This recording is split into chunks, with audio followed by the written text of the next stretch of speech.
লববিডি চ্যানেলে সবাইকে স্বাগতম। আজকে আপনাদেরকে জানাবো এমভি অথো এক লঞ্চটি কত টাকা তৈরি হয়েছে। তো সেটি জানতে হলে আপনাদেরকে অবশ্যই সম্পূর্ণ ভিডিওটি দেখতে হবে। আর অথো এক লঞ্চটি যেহেতু রোটেশন সিস্টেমে নিয়মিতভাবে 2 থেকে 3 দিন পর পর চলাচল করতেছে, তাই আপনারা এই লঞ্চটি যোগাযোগ করার নাম্বার দেওয়া থাকবে, সেই নাম্বারে যোগাযোগ করে আপনি অবশ্যই জেনে নেবেন যে আসলে লঞ্চটি কয়দিন পর ঢাকা থেকে ছেড়ে যায় এবং কয়দিন পর ঢাকা ঘোষারহাট থেকে ছেড়ে আসে।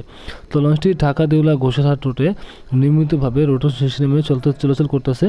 তাই আপনারা অবশ্যই ফোন করে জেনে নেবেন যে আসলে লঞ্চটি আজকে বা আগামীতে সার্ভিস দিচ্ছে কিনা বা সার্ভিসের বাইরে আছে কিনা। তো এখানে নাম্বার দেখতে পাচ্ছেন, এই নাম্বারে যোগাযোগ করে নেবেন। আর চলুন এবার লঞ্চটির ভিতরে যাই। আর এখানে দেখতে পাচ্ছেন লঞ্চটির সার্ভের মেয়াদ আর উপরে ডেক শ্রেণীর ভাড়া তালিকা লেখা রয়েছে। আর এখানে দেখতে পাচ্ছেন সার্ভের মেয়াদ সহ মালিকের নাম আর জাতির ধারণ ক্ষমতা কতজন সেটিও কিন্তু এখানে লেখা রয়েছে। আর এখানে নৌ হুঁশিয়ারি এখানেও লেখা রয়েছে, এটি অবশ্যই জেনে নেবেন। আর এটি হচ্ছে ডেক শ্রেণীতে যাওয়ার প্রবেশপথ। আর এখানে নাম্বার দেওয়া আছে, এই নাম্বারে যোগাযোগ করে ডেক শ্রেণীর ticket, single cabin, double cabin, আপনি যেই শ্রেণীতে যেতে চান সেই শ্রেণীর টিকিটটি অবশ্যই ফোন করে কেটে রাখবেন। আর এটি হচ্ছে নিচতলার ফ্রন্ট ডেক।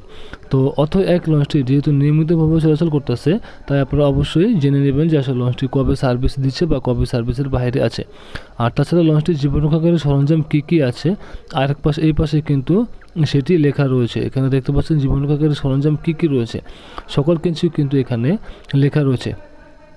তো এই অথো এক লঞ্চটি যেহেতু রোটেশন সিস্টেমে 2 থেকে 3 দিন পর পর সার্ভিস দিচ্ছে, তাই আপনারা অবশ্যই ফোন করে জেনে নেবেন যে আসলে লঞ্চটি সার্ভিস আজকে দিচ্ছে কিনা বা আগামীতে দিবে কিনা সেটি অবশ্যই জেনে নেবেন।